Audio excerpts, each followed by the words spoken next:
Dagon. H.P. Lovecraft. Escribo esto bajo una fuerte tensión mental, ya que cuando llegue la noche habré dejado de existir. Sin dinero, y agotada mi provisión de droga, que es lo único que me hace tolerable la vida, no puedo seguir soportando más esta tortura. Me arrojaré desde esta ventana de la buhardilla a la sórdida calle de abajo. Pese a mi esclavitud a la morfina, no me considero un débil ni un degenerado. Cuando hayáis leído estas páginas atropelladamente garabateadas, quizá os hagáis idea, aunque no del todo, de por qué tengo que buscar el olvido o la muerte.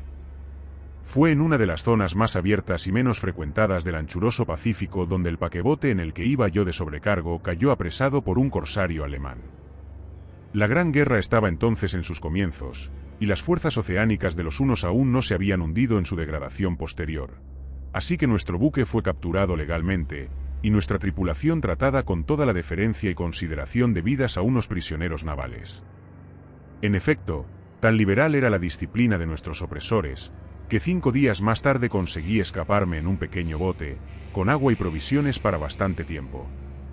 Cuando al fin me encontré libre y a la deriva, tenía muy poca idea de cuál era mi situación.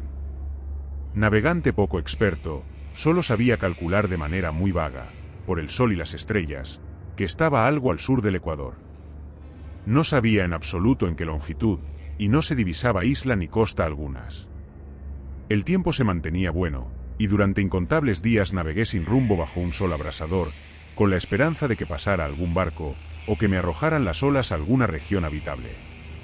Pero no aparecían ni barcos ni tierra, y empecé a desesperar en mi soledad, en medio de aquella ondulante e ininterrumpida inmensidad azul. El cambio ocurrió mientras dormía. Nunca llegaré a conocer los pormenores, porque mi sueño, aunque poblado de pesadillas, fue ininterrumpido. Cuando desperté finalmente, descubrí que me encontraba medio succionado en una especie de lodazal viscoso y negruzco que se extendía a mi alrededor, con monótonas ondulaciones hasta donde alcanzaba la vista, en el cual se había adentrado mi bote cierto trecho. Aunque cabe suponer que mi primera reacción fuera de perplejidad ante una transformación del paisaje tan prodigiosa e inesperada, en realidad sentí más horror que asombro, pues había en la atmósfera y en la superficie putrefacto una calidad siniestra que me heló el corazón. La zona estaba corrompida de peces descompuestos y otros animales menos identificables que se veían emerger en el cieno de la interminable llanura. Quizá no deba esperar transmitir con meras palabras la indecible repugnancia que puede reinar en el absoluto silencio y la estéril inmensidad. Nada alcanzaba a oírse, nada había a la vista, salvo una vasta extensión de lodo negruzco, si bien la absoluta quietud y la uniformidad del paisaje me producían un terror nauseabundo. El sol ardía en un cielo que me parecía casi negro por la cruel ausencia de nubes. Era como si reflejase la ciénaga tenebrosa que tenía bajo mis pies. Al meterme en el bote encallado, me di cuenta de que solo una posibilidad podía explicar mi situación. Merced a una conmoción volcánica, el fondo oceánico había emergido a la superficie, sacando a la luz regiones que durante millones de años habían estado ocultas bajo insondables profundidades de agua. Tan grande era la extensión de esta nueva tierra emergida debajo de mí, que no lograba percibir el más leve rumor de oleaje, por mucho que aguzaba el oído. Tampoco había aves marinas que se alimentaran de aquellos peces muertos. Durante varias horas estuve pensando y meditando sentado en el bote, que se apoyaba sobre un costado y proporcionaba un poco de sombra al desplazarse el sol en el cielo. A medida que el día avanzaba, el suelo iba perdiendo pegajosidad, por lo que en poco tiempo estaría bastante seco para poderlo recorrer fácilmente. Dormí poco esa noche, y al día siguiente me preparé una provisión de agua y comida, a fin de emprender la marcha en busca del desaparecido mar y de un posible rescate. A la mañana del tercer día comprobé que el suelo estaba bastante seco para andar por él con comodidad. El hedor a pescado era insoportable, pero me tenían preocupado cosas más graves para que me molestase este desagradable inconveniente, y me puse en marcha hacia una meta desconocida. Durante todo el día, caminé constantemente en dirección oeste, guiado por una lejana colina que descollaba por encima de las demás elevaciones del ondulado desierto. Acampé esa noche, y al día siguiente proseguí la marcha hacia la colina, aunque parecía escasamente más cerca que la primera vez que la descubrí. Al atardecer del cuarto día llegué al pie de dicha elevación, que resultó ser mucho más alta de lo que me había parecido de lejos, tenía un valle delante que hacía más pronunciado el relieve respecto del resto de la superficie. Demasiado cansado para emprender el ascenso, dormí a la sombra de la colina. No sé por qué, mis sueños fueron extravagantes esa noche, pero antes de que la luna menguante, fantásticamente gibosa, hubiese subido muy alto por el este de la llanura, me desperté cubierto de un sudor frío, decidido a no dormir más. Las visiones que había tenido eran excesivas para soportarlas otra vez. Y a la luz de la luna, comprendí lo imprudente que había sido al viajar de día. Sin el sol abrasador, la marcha me habría resultado menos acometer el ascenso que por la tarde no había sido capaz de emprender. Recogí mis cosas e inicié la subida a la cresta de la elevación. Ya he dicho que la ininterrumpida monotonía de la ondulada llanura era fuente de un vago horror para mí, pero creo que mi horror aumentó cuando llegué a lo alto del monte y vi, al otro lado, una inmensa cima o cañón, cuya oscura concavidad aún no iluminaba la luna. Me pareció que me encontraba en el borde del mundo, escrutando desde el mismo canto hacia un caos insondable de noche eterna. En mi terror se mezclaban extraños recuerdos del paraíso perdido, y la espantosa ascensión de Satanás a través de remotas regiones de tinieblas. Al elevarse más la luna en el cielo, empecé a observar que las laderas del valle no eran tan completamente perpendiculares como había imaginado. La roca formaba cornisas y salientes que proporcionaban apoyo.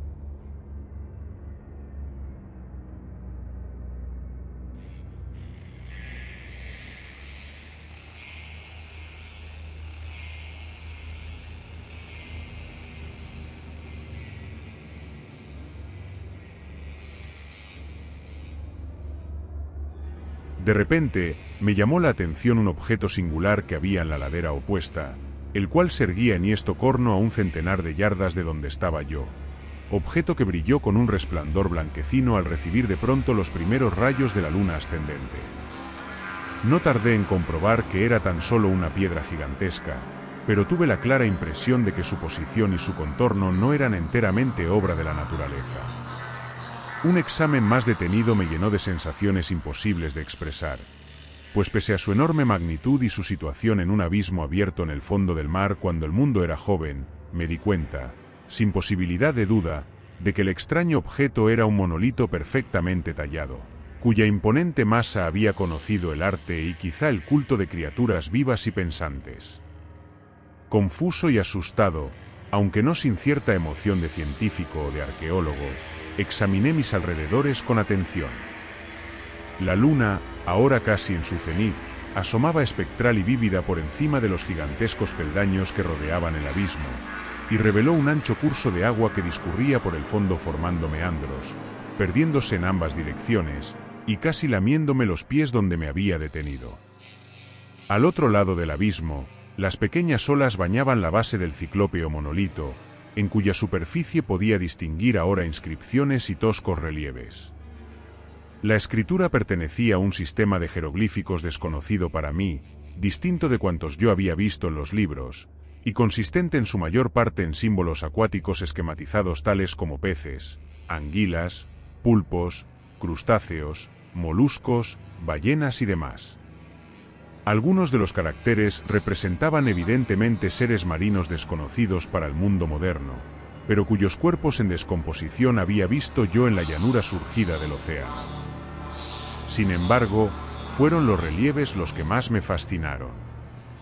Claramente visibles al otro lado del curso de agua, a causa de sus enormes proporciones, había una serie de bajorrelieves cuyos temas habrían despertado la envidia de un doré. Creo que estos seres pretendían representar hombres, al menos, cierta clase de hombres, aunque aparecían retozando como peces en las aguas de alguna gruta marina, o rindiendo homenaje a algún monumento monolítico, bajo el agua también. No me atrevo a descubrir con detalle sus rostros y sus cuerpos, ya que el mero recuerdo me produce vaídos. Más grotescos de lo que podría concebir la imaginación de un Poe o de un Bulwer, eran detestablemente humanos en general, a pesar de sus manos y pies palmeados, sus labios espantosamente anchos y flácidos, sus ojos abultados y vidriosos, y demás rasgos de recuerdo menos agradable. Curiosamente, parecían cincelados sin la debida proporción con los escenarios que servían de fondo, ya que uno de los seres estaba en actitud de matar una ballena de tamaño ligeramente mayor que él. Observé, como digo, sus formas grotescas y sus extrañas dimensiones, pero un momento después decidí que se trataba de dioses imaginarios de alguna tribu pescadora o marinera, de una tribu cuyos últimos descendientes debieron de perecer antes de que naciese el primer antepasado del hombre de Piltdown o de Neandertal. Aterrado ante esta visión inesperada y fugaz de un pasado que rebasaba la concepción del más atrevido antropólogo, me quedé pensativo, mientras la luna bañaba con misterioso resplandor el silencioso canal que tenía ante mí. Entonces, de repente, lo vi. Tras una leve agitación que delataba su ascensión a la superficie, el ser surgió a la vista sobre las aguas oscuras. Inmenso, repugnante, aquella especie de Polifemo saltó hacia el monolito como un monstruo formidable y pesadillesco, y lo rodeó con sus brazos enormes y escamosos, al tiempo que inclinaba la cabeza y profería ciertos gritos acompasados. Creo que enloquecí entonces. No recuerdo muy bien los detalles de mi frenética subida por la ladera y el acantilado, ni de mi delirante regreso al bote varado. Creo que canté mucho, y que reí insensatamente cuando no podía cantar. Tengo el vago recuerdo de una tormenta, poco después de llegar al bote. En todo caso, sé que oí el estampido de los truenos y demás ruidos que la naturaleza profiere en sus momentos de mayor irritación. Cuando salí de las sombras, estaba en un hospital de San Francisco. Me había llevado allí el capitán del barco americano que había recogido mi bote en medio del océano. Hablé de muchas cosas en mis delirios, pero averigüé que nadie había hecho caso de las palabras. Los que me habían rescatado no sabían nada sobre la aparición de una zona de fondo oceánico en medio del Pacífico, y no juzgué necesario insistir en algo que sabía que no iban a creer. Un día fui a ver a un famoso etnólogo, y le divertí haciéndole extrañas preguntas sobre la antigua leyenda filistea en torno a Dagón, el dios pez, pero enseguida me di cuenta de que era un hombre irremediablemente convencional, y dejé de preguntar. Es de noche especialmente cuando la luna se vuelve gibosa y menguante cuando veo a ese ser. He intentado olvidarlo con la morfina, pero la droga solo me proporciona una cesación transitoria, y me ha atrapado en sus garras, convirtiéndome irremisiblemente en su esclavo. Así que voy a poner fin a todo esto, ahora que he contado lo ocurrido para información o diversión desdeñosa de mis semejantes. Muchas veces me pregunto si no será una fantasmagoría, un producto de la fiebre que sufrí en el bote a causa de la insolación, cuando escapé del barco de guerra alemán. Me lo pregunto muchas veces, pero siempre se me aparece, en respuesta, una visión monstruosamente vívida.